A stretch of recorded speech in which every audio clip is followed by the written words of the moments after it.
ఇప్పుడు గెలుపు ఓటములు అనేవి సర్వసాధారణం అనమాట. క్రికెట్లో ఉండొచ్చు, రాజకీయంలో ఉండొచ్చు, ఇది జరుగుతూనే ఉంటాయి అనమాట. గెలిచిన వాళ్ళకి మన వాళ్ళు రథం పడుతురు, ఓడిపోయిన వాళ్ళకి పదం పడుతురు. గెలిచిన వాళ్ళేమో కప్పు గెలిచారు, ఓడిపోయిన వాళ్ళేమో హృదయాలు గెలిచారు అనేటటువంటి మాట అయితే మనం మాట్లాడటం చూస్తూనే ఉంటాం అనమాట. కానీ మన వైఎస్ఆర్సీపీ ఓడిపోయిన దగ్గర నుండి బేభత్సమైనటువంటి హేట్ చూస్తాం అనమాట. ఫర్ ఎగ్జాంపుల్ చెప్పాలంటే యూనివర్సిటీ పేరు మార్చేయడం, వైఎస్ఆర్ విగ్రహాన్ని రగొట్టడం, వైఎస్ఆర్ విగ్రహం మీద టీడీపీ జెండాలు కప్పడం లాంటివి చేస్తున్నారు. జగన్మోహన్ రెడ్డి గారు పబ్లిక్ గా వచ్చి ఏడ్చినప్పుడు ఒక్కడంటే ఒక్కడు కూడా పాపం లేదు, నీకు ఇలానే కావాలి అని చెప్పి శాపనార్థాలు అయితే పెట్టారు. ఫుల్ గా ట్రోల్ చేస్తున్నారు, ఫుల్ గా చూసి నవ్వుకుంటున్నారు. ఒక 5 సంవత్సరాలు సీఎం గా పాలించినటువంటి ఈ వ్యక్తి మీద ఇంత హేట్ ఎందుకు వచ్చింది? మరి ఓట్ల సంగతి చూసుకున్నట్లయితే దాదాపు 100% లో 40% జగన్మోహన్ రెడ్డి గారిని చూసి ఓటేయడం జరిగింది. తక్కువ విషయం కాదనమాట. ఇక్కడ జగన్మోహన్ రెడ్డి గారికి 40% వస్తే, టీడీపీకి దాదాపు 45% వస్తే, మిగతా అటు ఇటు జనసేనకు అయితే రావడం జరిగింది. కాబట్టి జనాల ఆదరణ అయితే బేభత్సంగా ఉంది. ఇంకొకటి ఏంటంటే ఈవీఎం ట్యాంపరింగ్ జరిగింది. ఒక బటన్ నొక్కితే మొత్తం వాళ్ళ వైపు పడేలాగా వాళ్ళు చేశారు.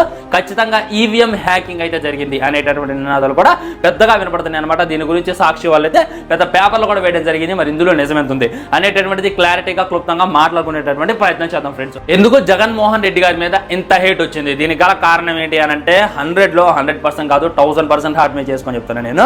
ఆయన మీద హేట్ వచ్చింది ఆయన వల్ల కాదు, ఆయన వెనుకున్నటువంటి తోకల వల్ల, ఆయన పక్కన ఉన్నటువంటి కుక్కల వల్ల అనేటటువంటిది క్లారిటీగా చెప్పుకోవచ్చు. ఆ కుక్కలు ఎవరు అనేటటువంటిది క్లారిటీగా క్లుప్తంగా మాట్లాడుకోవాలంటే ఉదాహరణకి శ్రీరెడ్డి ఉందనమాట.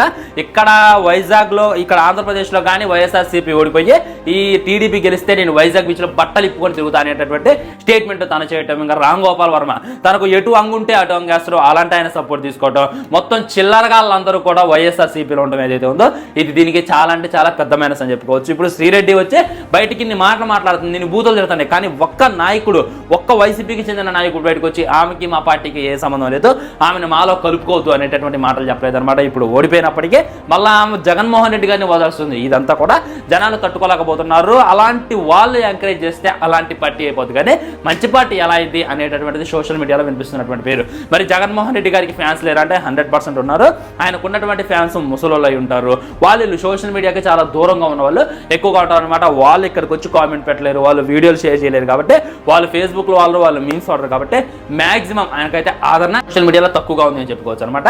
ఆయన ఏమి తక్కువ చేయలేదు ఫ్రెండ్స్. మన సచివాలయాలు నిర్మించారు, గ్రామ వాలంటీర్ని నిర్మించారు, దాదాపు 2 లక్షల ఉద్యోగాలు ఇప్పించారు. ప్రతి పేదవాడు కూడా బాగుపడాలి అనే దానికోసం అయితే ఆయన అడిగేశాడు. కానీ ఆయన ఓడిపోయినంటే కారణం 100% ఆయన కాదు, ఆయన వెనుకున్న వాళ్ళు అనేటటువంటిది క్లారిటీగా చెప్పుకోవచ్చు అనమాట. సో ఈవీఎం ట్యాంపరింగ్ జరిగింది అనేటటువంటి దాంతో అయితే నిజం లేదు. లాస్ట్ ఇయర్ చూసుకున్నట్టయితే 2019లో ఇదే వైసీపీ 150 సీట్లు అయితే కొట్టడం జరిగింది.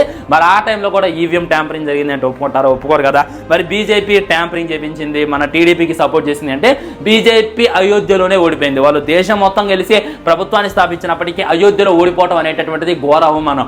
అంత దమ్ముంటే వాళ్ళు అక్కడే చేసేవాళ్ళు కదా. మళ్ళీ ఇంకొంతమంది ఏమంటారంటే ఈవీఎం ట్యాంపరింగ్ మట్టికి కొన్ని చోట్ల జరిగింది, అన్ని చోట్ల జరగలేదు కానంటే, మరింత భారీ మెజార్టీ రాదు కానంటే. ఫ్రెండ్స్ ఒకటి గుర్తుపెట్టుకోండి, ఎప్పుడైనా సరే టీడీపీ జనసేన కలిసి పోరాడితే మొత్తం ఓట్లు కూడా వీళ్ళకి పడేటటువంటి అవకాశం ఉంది. ఇద్దరు ఓటర్స్ కూడా వీళ్ళకేస్తారనమాట. ఇక్కడ వన్ అండ్ ఓన్లీ వైఎస్ఆర్సీపీ ఒక్కడే వచ్చింది కాబట్టి ఆయనకి ఓట్లు తక్కువ పడేటటువంటి అవకాశం ఉందని చెప్పి క్లారిటీగా గుర్తుపెట్టుకోండి. కాబట్టి ఇక్కడ టీడీపీకి వచ్చినటువంటి ఓట్ పర్సెంటేజ్ అంతా కూడా టీడీపీని చూసేమైనా, అక్కడ జనసేన అభ్యర్థి లేరు కాబట్టి ఆ విధంగా వేయడం జరిగింది. ఆల్రెడీ 2019లో సింగిల్ గా పోటీ చేసినప్పుడు పవర్ స్టార్ పవన్ కళ్యాణ్ గారికి కూడా మంచి మెజారిటీ ఆఫ్ ఓట్స్ వచ్చాయి. ఈసారి ఈ రెండు కలవడం వల్ల టీడీపీకి అయితే ఈ రేంజ్ లో ఓట్లు అయితే రావడం జరిగింది. వాళ్ళైతే ఈ రేంజ్ లో గెలవడం జరిగింది. ట్యాంపరింగ్ జరగల, బొక్క జరగల, అలాంటిది ఏదైనా జరిగితే దాని గురించి ఇంకా స్పెషల్ గా వీడియో చూసుకునేటటువంటి ప్రయత్నం మనం ముందు చేద్దాం అనమాట. సో దీని మీద మీ కామెంట్ ఏంటి అనేటటువంటిది కూడా తప్పకుండా తెలియజేయండి. లైక్ చేయండి, షేర్ చేయండి, ఛానల్ సబ్స్క్రైబ్ చేయండి. వందే మాత్రం చేస్తుంటాం. నమస్కారం.